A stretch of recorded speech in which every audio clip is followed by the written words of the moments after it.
Good afternoon, everyone. I'm so delighted to have you joining me today. Can you all see that first slide up on the screen? Okay, perfect. Excellent, thank you. So I'm so excited to have you joining us today for the UNH Sustainability Institute Sustainability Fellowship Post-Org Info Session. That's a lot to say. And if we haven't met already, I want to introduce myself. My name is Alexis Dwyer. I am the Program and Network Stewardship Coordinator at the UNH Sustainability Institute.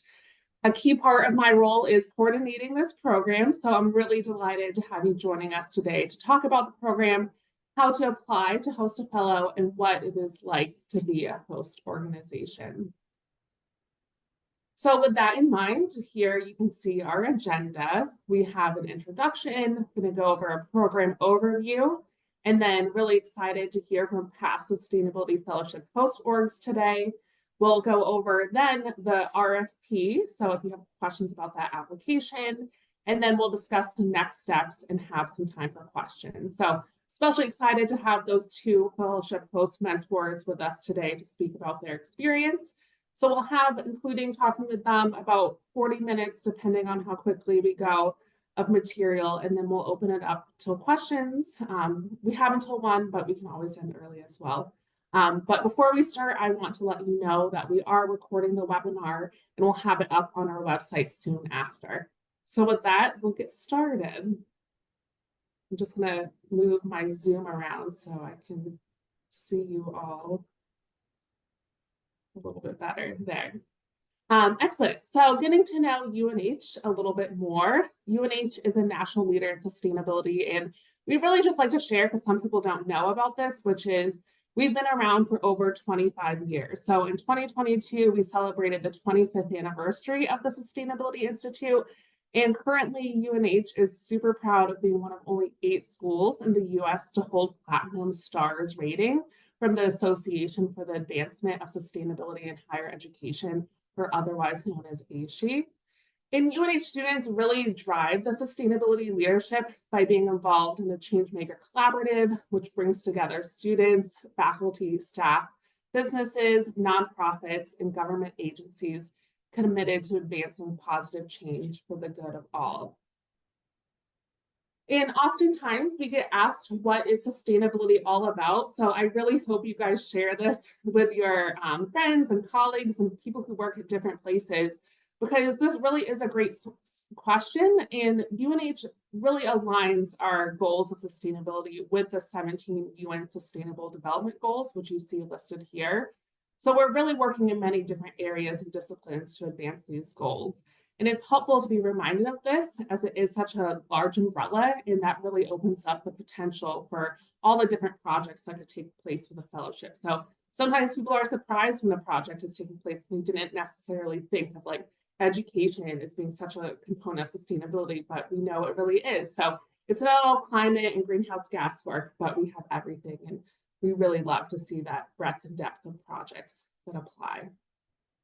And of course, here today, we're talking about the fellowship. So the fellowship, as you kind of heard me allude to, is all about matching amazing undergraduates and postbaccalaureates with excellent organizations like yours that are doing important work in sustainability.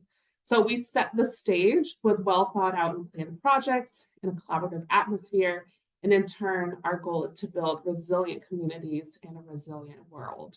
So super brief intro to the program, but we'll go into it a bit further and discuss what sets this opportunity apart.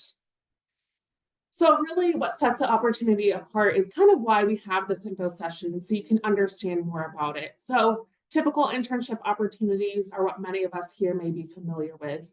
And many times internships are really incredible. We love them. We host other internship opportunities, but a lot of times they are a real benefit to the intern. They get that glimpse of what it's like to work in a professional setting, get to support a couple of projects. But by the end of the summer, many times there is, it is maybe a little bit of a burden to have an intern, but it's a lot of work with not like something big to show for at the end.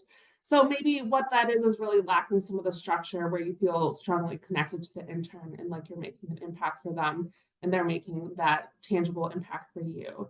So I know I've hosted so many interns in the past, countless interns, and so many times the date would sneak up on me and I couldn't believe it was already time to say goodbye. So internships can be really incredible. We love them, but there's a missed opportunity sometimes if you want to have a bigger impact. So that's really where the fellowship comes in, and we've created it so you can have that bigger impact, right? When I had those interns, they were doing incredible work, but I needed some of that scaffolding and some support on my end to make it a more valuable experience with a tangible impact. So what sets the fellowship program apart is just that you're not just working with a fellow at your organization, but you're part of a bigger program that has multiple additional advantages and assets. So first of all, we designed the project so the fellow can really take ownership and create that high impact. The fellow will take responsibility of the fellowship project, and the project is designed to get something done, which will sustain your organization into the future and creates an impact on the communities and region you are working with.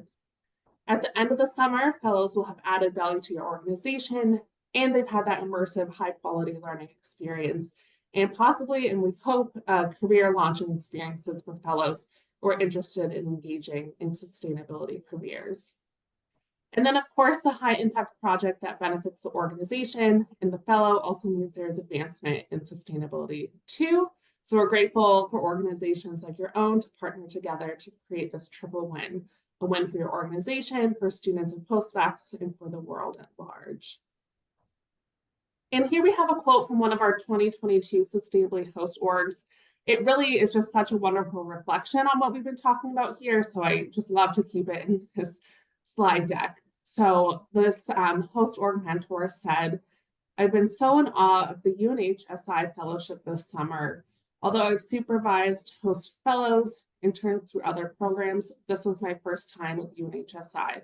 The way in which the fellowship fosters community by building structures for mentorship, cross-organizational collaboration between fellows, and team calls is wonderful. I was also impressed by the way that the UNHSI team balances strong organizational structures, the work plan and feedback on that work plan with mindfulness and grace towards nonprofit organizations, NGOs that may already be overwhelmed." So that kind of puts it into a little bit of perspective. To put it into perspective from my experience as well, I actually hosted a fellow prior to coming to the UNH Sustainability Institute, so at a nonprofit. So I really do understand what she's talking about there. And I really saw that design support set apart. So we've already touched on that the fellowship experience is set apart and that the fellow owns the project, that there's a design impact to your organization, training the next generation of sustainability leaders. But I want to step back and highlight the top 3 squares that you see here on the screen. So it's incredible to think the program has been in existence for 17 years. So it started in 2008, and I'm so lucky to be coordinating a program that has had such a deep history and to be able to take on such wonderful structures they've created. But also each summer we reflect and reassess to further define the fellowship program and how to continue to grow and evolve to best meet the needs of host organizations and students. So we're really grateful for those post-assessments that our fellows and mentors submit, and we continue to improve on how we can best provide scaffolding of support to have you led through the summer. And the recruitment component. So you're really designing the project, and then we work together to write an amazing position description. That'll come up in a little bit later in our presentation. But from that, we recruit a highly qualified fellow with those qualifications that are tailored to the needs of your project. So we do this through UNH and our hundreds of contacts in universities and programs across the US to get the best candidates possible. In collaboration, so as a part of the fellowship summer cohort, you are a part of an active network who meets during the spring and summer, meeting up in person at the launch event to continue to grow your network and share resources so that we can together work towards these important goals of the SDGs. So here's a quote from this past summer from a 2024 mentor. So they said, "What an incredible opportunity. I've told so many people about it. For a fellow to have 2 streams of learning at once, the org they're with and the UNH program support community, it's just fabulous and unique. The fellow was a tremendous fit for our organization and threw herself right in. We're so grateful to have been a part of the program. Thank you. So accepted proposals. So if your proposal is accepted, what's next? So this is what will happen in preparation for leading up to the summer, and really is what makes the fellowship so unique and possible, is kind of that lead up work. So with support from UNH, host orgs will write a fellowship project description. We have a template in place of this, and there'll be a lot of information that would come from your project proposal as well. And together we'll finalize your description, and this is what will be used to market your specific project opportunity to those potential applicants. And then UNH markets the fellowship, as already mentioned, to those top undergraduate students at UNH and at UNH and across the US for the post-baccalaureate cohort.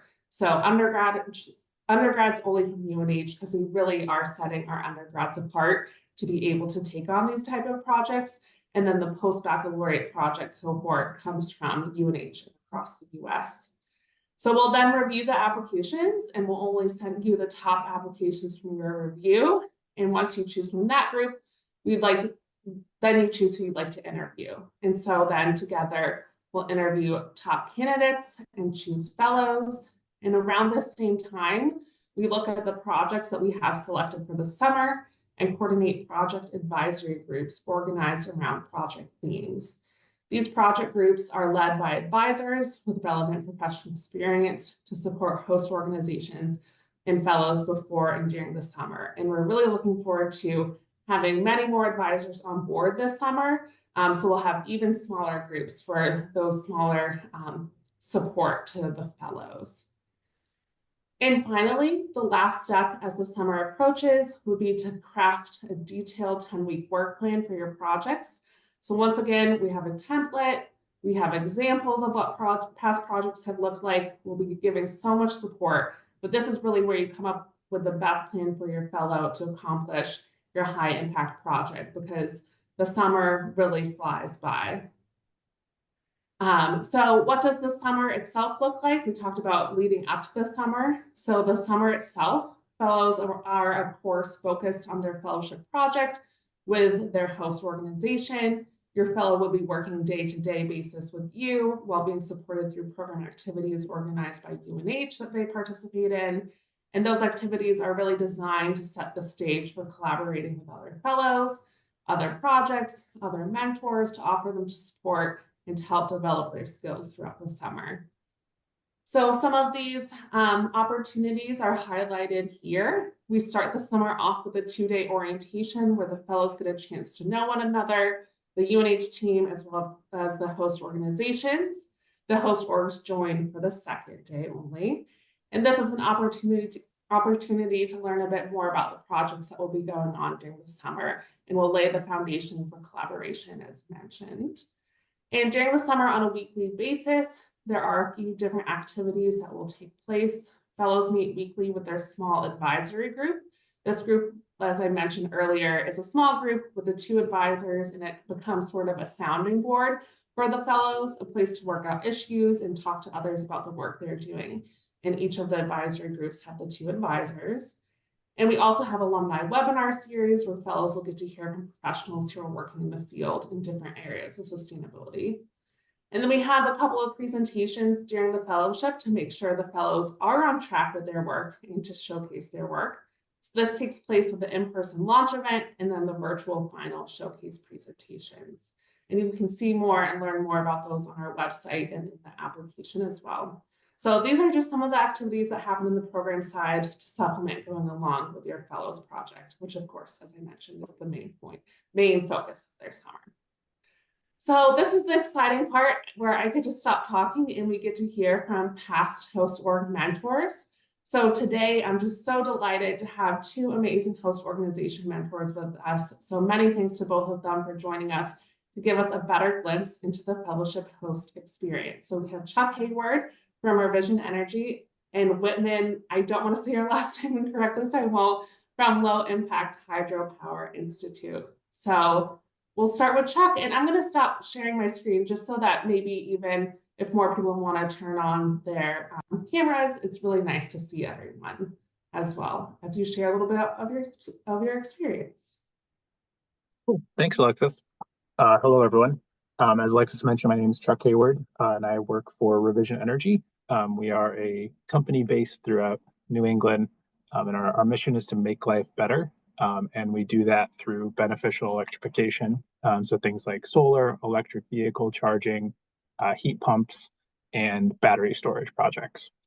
And I'm part of the commercial electric vehicle charging group here. So um, we decided to host a fellow this past summer. Revision has done it in the past, I believe, but it was the first time for my group to do it this summer. And part of that came through because we had this idea that we've got, this data from EV chargers that we've collected that we is kind of just sitting there, right? And had this idea that we could do something with that to make it more useful, inform future projects, and kind of help us with that stuff. But it was just kind of this idea that never really had anybody to own it, right? So I think that's one of the things that's really helpful about a fellowship like this. Like Alexis said, you do get actual results out of it, and it's a good opportunity to kind of do those projects that maybe have been on your wish list, but haven't had somebody to really champion them and take them over. So that was kind of what motivated us to do this. Thought it would be a good opportunity both for the fellow, but also for us to get this wish list project done for us. So we signed up. We went through the whole, writing the project proposal, and then the recruitment, I think, is really important too. That is, everything Alexis said about finding a great fit for you, a good candidate. We had one that we thought would work well, and then kind of not quite last minute, but pretty close to it. He ended up pulling out because of some other commitments that happened for the summer, and he just couldn't make it. But despite that, we worked with Alexis on the program. We're still able to find, even last minute, another really, really great candidate, qualified candidate. And that was really helpful to have that support too. And like, they know what they're doing to find people that fit. So we ended up having Justin Wanaqueri, who is a PhD economics student at UNH. And he came to us for the summer to help us kind of figure out how we're going to use this data. The idea was that we could use the data to help inform modeling for future EV charging and help people understand kind of the finances of it and whether or not they can actually make money on this if they pay to put it in. So an economics PhD student was perfect for that, right? To help us model all that and use the data. So so we got that lined up, and then I think the other thing too is kind of that project plan that Alexis said. I was a teacher for a number of years before I did this, and I kind of like saw this requirement. I was like, I don't really need to do that. I've structured plenty of projects. That's fine. But it turned out that document was really helpful for me as well, just to think through kind of the steps that the fellow would go through on the summer. And kind of, instead of it being this amorphous project that was like, oh, we just kind of want to do this, think through what does it take to actually get that done if somebody else is going to do it. And I found that really a great exercise for me to sit through and go through and make that. I unexpectedly had to be away for about 2 weeks this summer. And that document turned out to be really helpful for the fellow too, because it gave him a structure to work on, even though, as a mentor, I was away for a little while this summer. So another great part of the program that I think really helps out. I think the experience for the summer, I think the thing I can say most about it is that it's just a whole lot of fun. If you've had the opportunity to be around young people who are either still in school or early in their career, they are fun and inspiring. And, not just the time I spent with Justin with our project, but also the events. There's like the launch event where you go and you get to meet a lot of the fellows. There's a couple of online events where you get to interact with the advisory group, things like that. And every time it's really inspiring and a lot of fun to hang out with this group of students who are also focused on making the future better. And really, it's an awesome opportunity. So I really, really enjoyed that a whole lot. But throughout the summer, it was just kind of working with Justin and kind of setting him up with projects and having lots of communication with him. I also really enjoyed that he came to us not really knowing anything about electric vehicles. So the first day we just showed him some EVs, took him on a tour of chargers, and 2 weeks into it, at the launch event, he's getting questions from the utilities about like, oh, have you considered adding batteries to make these more profitable? And like, within 2 weeks, he's already answering these questions, not even asking me to help him. So, great opportunity for these fellows to learn kind of a new field in lots of instances, but also so rewarding to see that kind of development with somebody and like feel that you can help them do that. So I think that's what I'd say most about the summer is it's just both ways. It's really, really powerful experience. And then the last thing I was going to touch on is kind of the outcomes of this, right?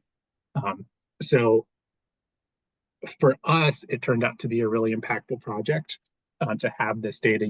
We finished up is just over a month ago, and we're already using the results of the project in the work we're doing now.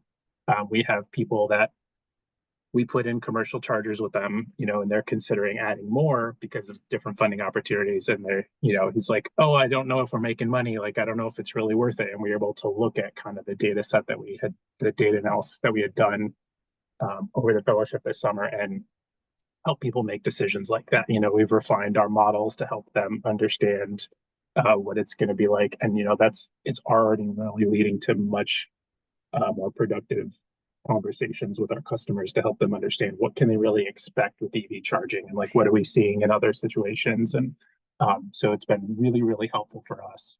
And it's turned into a great tool.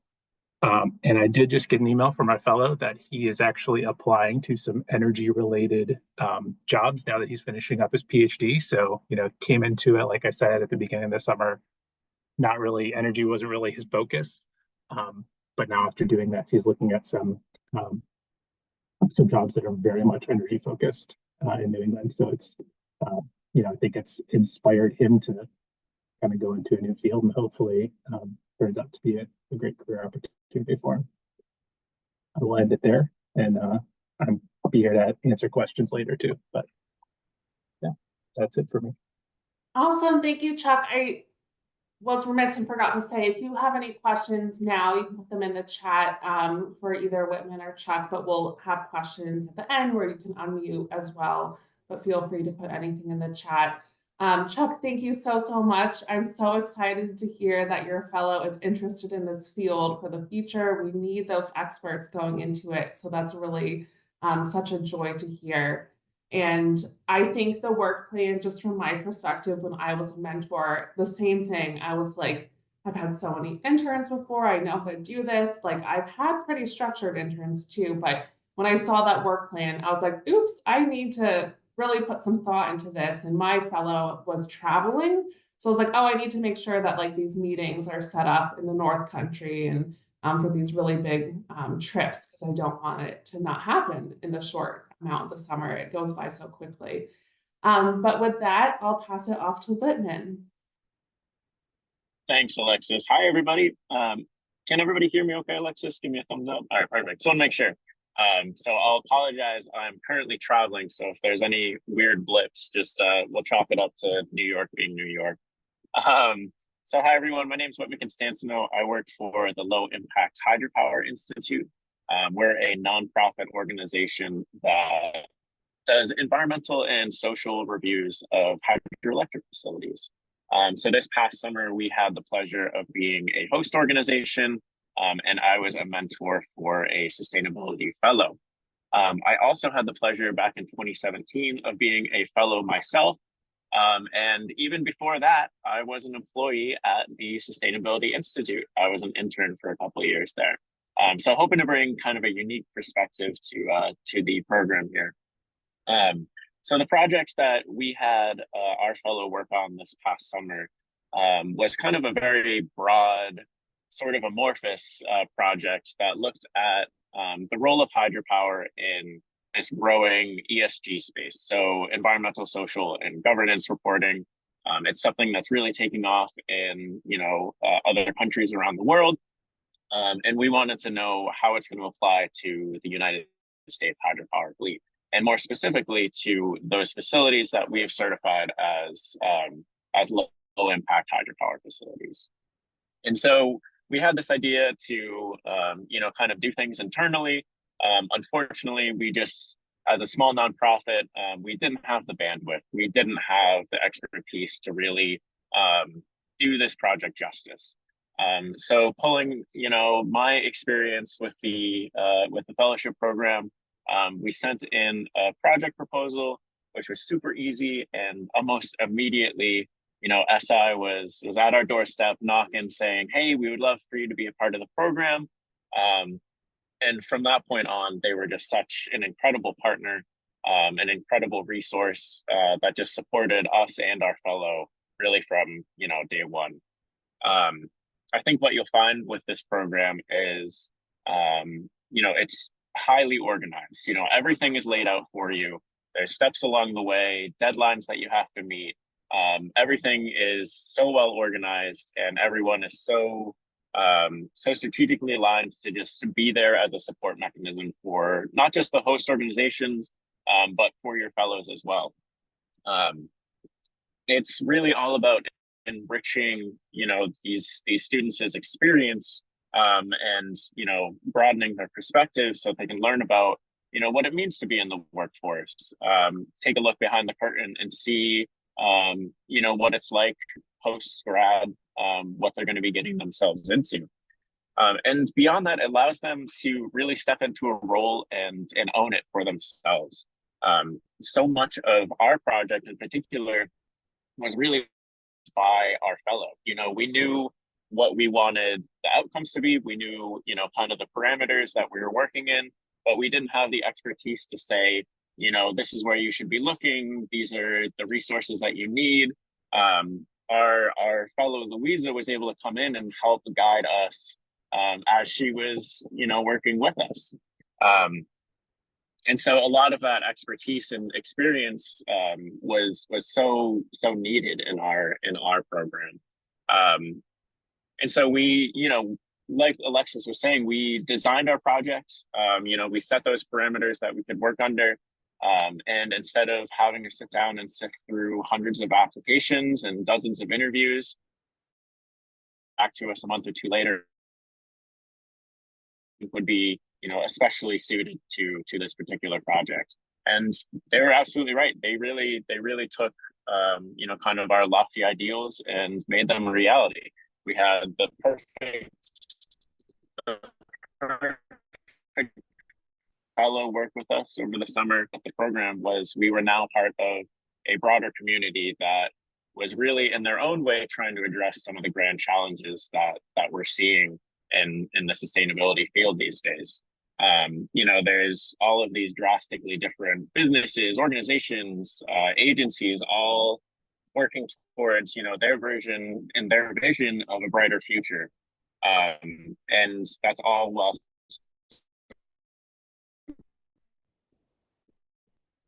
supporting the next generation of sustainability professionals.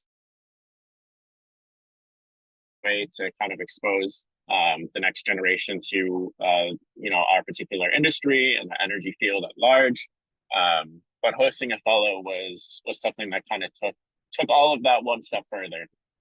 They were able to see the industry, learn more about an industry that they weren't familiar with, but allowed them to take a more targeted approach and really have some set outcomes, some set deliverables at the end of the fellowship.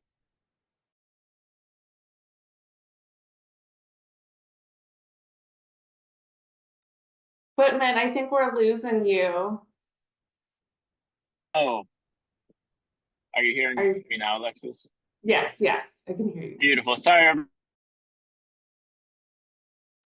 Oh no. Everybody, I think, Whitman, you keep going in and out. We'll come back to you later at the end. Okay. You might be in a Sounds better great. spot then. Okay. Happy to take Perfect. questions at the end. Perfect. Thank you. But Whitman really shared so much, and incredible. Thank you so much, Whitman, for sharing all of that. And as you were speaking, I also realized that your fellow was also a PhD student, which is unique. They're not all PhD students, of course, and both of them are international students, which we absolutely love that we're able to take international students on for the fellowship. So you get excellent perspective from them, what they're able to bring to it. So that's a really unique thing. My little my little sidekick here showing up. All right, so thank you so much for both of them. I'm gonna do the Zoom shuffle so I can share my screen again. So hopefully you're seeing that now. So in value perspective, but I hope everyone starts thinking about their questions that you have for Chuck and Whitman, because really this is your time to ask them now. It really is invaluable to ask them some questions from their perspective. And also just think about questions as we continue on with the presentation. I find myself that I live and breathe this so much that sometimes I might skim over something that you really have questions about. So tell me what you're interested in learning more about, and I'll share that with you. So here's another quote from a 2024 mentor. The fellowship has been a wonderful backdrop to host a dedicated research fellow who is very professional and well suited to dig into our topic with us. The program duration went by very quickly, and this will be important to consider in scoping any future projects with the fellow. I really liked this quote because it kind of shares the importance of the work plan, which is it is a 12-week time period that the fellow is actually with you. They're working 400 hours, so you can understand that there's some wiggle room. You know, you have July 4th week in there. Many people take that off. So it really comes down to 10 weeks. And so it's important to consider the scope because it is a short amount of time, but it is 400 hours. So it's like a delicate balance of like, they have a lot of time. They're working solely on this full-time on your project, but also at the same time, it is a summer. So now you have a view, a really big view of what hosting a fellow is like and what can be accomplished in the summer. And so that's why I kind of set that up at the beginning to kind of get us all excited about what the summer looks like, what the spring looks like, everything leading up to it. But let's talk a little bit about the project proposal that Whitman kind of touched on, that it really isn't that difficult. I know it can seem daunting sometimes. There's a lot to read. So I think more than anything, just reading it is important, but your portion of it isn't too much. And good news is after you submit your application, you'll get an email like receipt sort of with your application filled out right there. So it'll be helpful so you can read through it at a later time as well. But the RFP is currently available. So it is on our website. And when you're completing it, the application, you'll be asked to complete and upload a project proposal. So the project proposal document is really what's going to take you the longest time to apply for the fellow. So you can fill it out in advance. It's linked on our website. You'll find it linked within the RFP itself as well. But you can see that it's on our website under Apply to Host a Fellow. So this is where you'll outline and give basics of what the project will be that you're having your fellow work on for the summer. So we can get an idea of what you're looking for. And let's see if this works. Oops, I'm going to chat in the chat for the people who are here live, our website link, but also on the next screen for people who are watching the recording. It's there as well. So if you just search Sustainability Fellowship Partners into Google, UNH, I'm sure it would come up as well, but you can see the link there. So that's the project proposal. We're thinking about that. We're going to think about some of the components of it. So can I host a fellow fully remote? This question often comes up from organizations as they're applying. And this really is a component of the design of the project and the format of what you're looking for. So really it is up to you. The project work can be fully in person, fully remote, or a hybrid model. I know that the Low Impact Hydropower Institute was fully remote, and then revisions. Chuck's revision had 2 fellows this summer, which was incredible, and both of them actually were hybrid. So we really love the hybrid model because it gives them that in-person component, really diving into the full 360-degree view of your company and organization. But other organizations like Low Impact Hydropower are just remote organizations, and it can work really, really well. And we've had incredible success with fully remote. But this answer to the question is it's up to you, but I'm happy to brainstorm the best plan together. And just to note, the fellows do come together, as mentioned, once in New Hampshire for the launch event.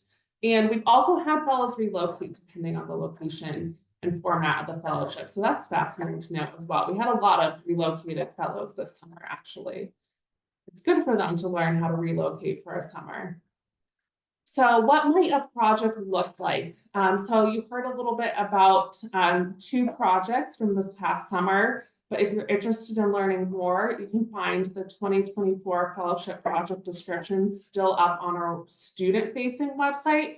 So you can see that linked here. If you just look up UNH Sustainability Fellowships without partners listed, most likely you're going to be taken to this website that's listed here on the screen. That's what the students see, and they see those projects underneath that accordion of the 2024 project descriptions. Your project proposal won't need to be this detailed. Your project proposal is much, much, much more basic, but it's what you use the project proposal to help you get to these project descriptions. But I think reading some of these projects is a helpful place to get ideas flowing of what a fellow can accomplish.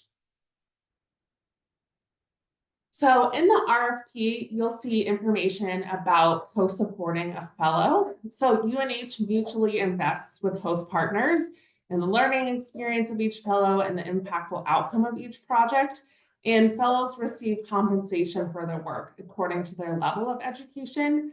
So for 2025, you can see the amounts listed here: $8,000 for the undergraduate fellow and a postbac at $9,500. I really want to emphasize the asterisks that you see here.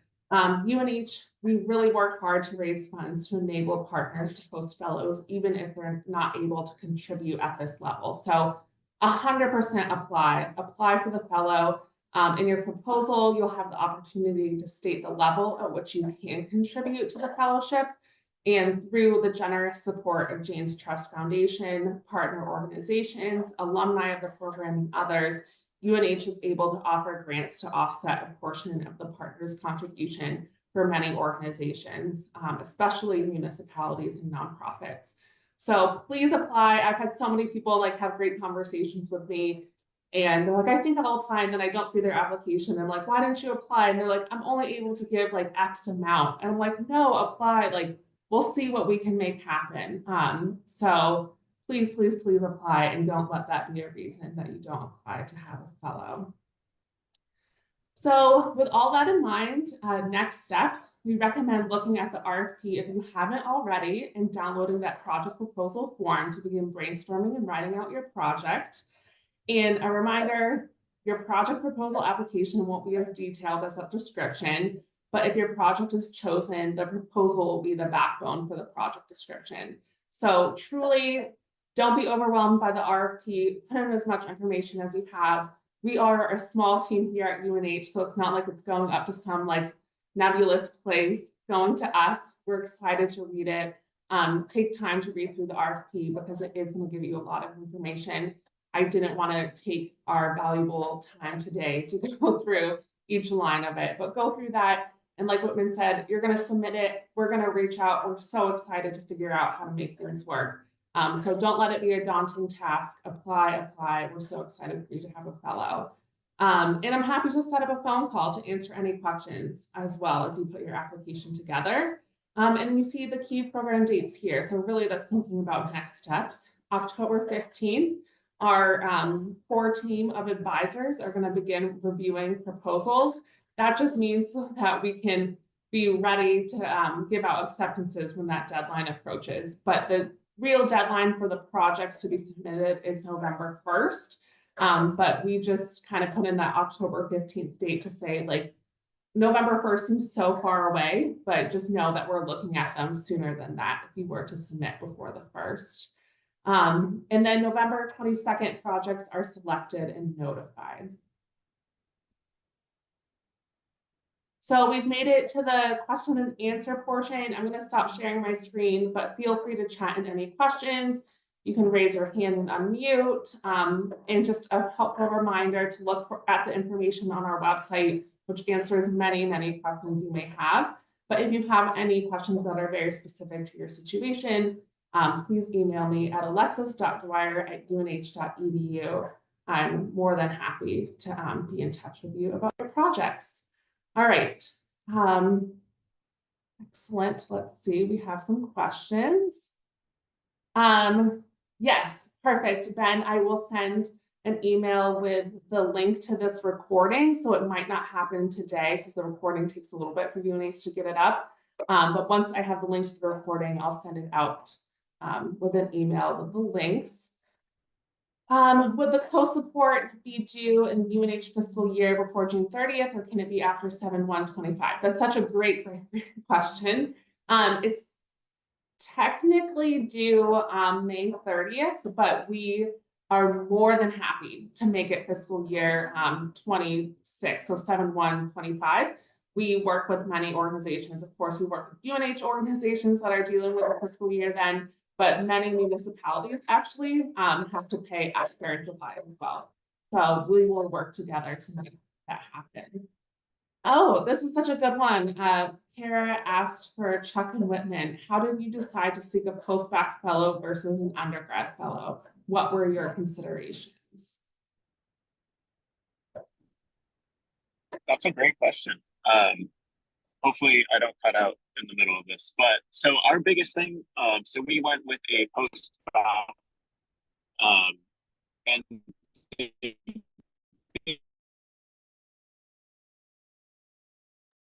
Whitman, do you want to take off your camera? That might help the sound. Because you're frozen again. Oh no. All right, Chuck, why don't you go ahead? Sorry, Whitman. Sure.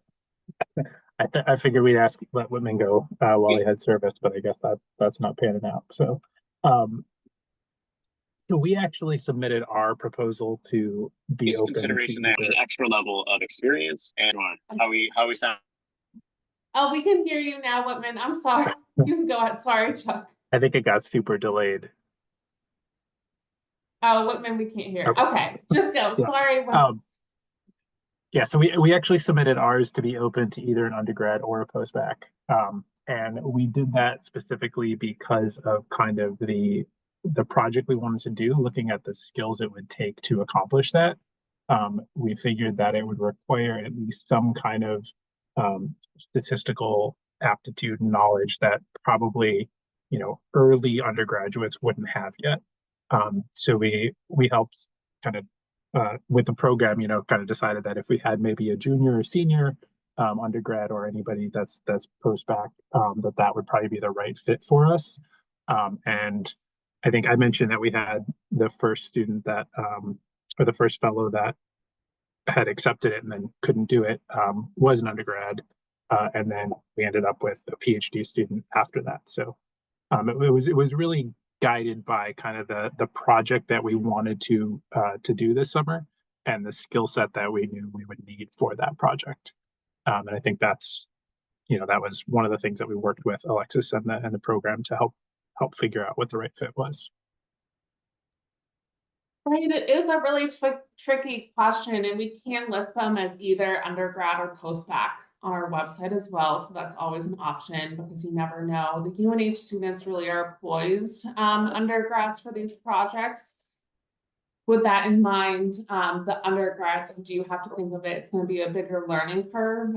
Will really help support. Like I said earlier in the presentation, we really hone in on different areas to improve each summer. It's amazing how much thought and process goes into the next summer. And one thing we're really excited about this summer is those undergraduate positions to make sure that the fellows know that they're really looking to have a fun experience for the summer and learn a lot. They're going to learn a lot over the summer. There's the biggest learning curve for them, but at the same time, they're offering so much to you. The undergrad mentors have so many incredible things to say. If you're interested, if anyone's interested in talking to an undergrad mentor, I'm always happy to connect you with them. They are incredible undergraduate students at UNH. All right, let's see. How much detail does a proposal need by the first? We're thinking of policy research project, but we wouldn't have specifics until closer to the summer. Yeah, it doesn't have to be completely in specific detail, just give us an idea overall of really what you're thinking. We're going to have to be a little bit creative when we put together the position description, because even you might not have enough by the end of December for the position description. So we'll put together as much as humanly possible so that the fellow applicants would know what you're thinking for the projects, but we've had that happen plenty of times, that during the interviews in the spring, you generally have some more information and can offer more information to the applicants that are interviewing. But don't let details make you afraid. Like, I even talked to a nonprofit who is interested in applying, but they said that the election results are really going to change what their focus is on for potential fellow work. And I said, perfect, put that in the application. You kind of explained it to me right there. And we can work it into a position description. We don't need to know that exact focus. But I will add this to it that's so fascinating. It seems funny, like, to have to know by December, because that's when you're putting together your position descriptions. We're getting them on the website.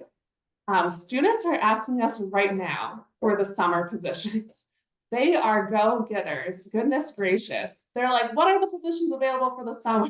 I'm like, didn't you just start the fall semester? So they're go-getters, they're excited, they're planning their summers now. Unbelievable, they're planning their summers now, and we want those top students. So we say, just hold off, they're gonna be amazing positions. You will be able to look at them and apply during winter break. So that's what we've designed it, that they're applying during winter break. Oh, Whitman put his answer in the chat, so take a look at that. Super, super helpful, thank you. Oh, and I'll read it, because just in the recording, they won't see it. So they went post-bac. This biggest consideration was the ability to tackle a research-heavy project that was self-motivated to build up the project with them.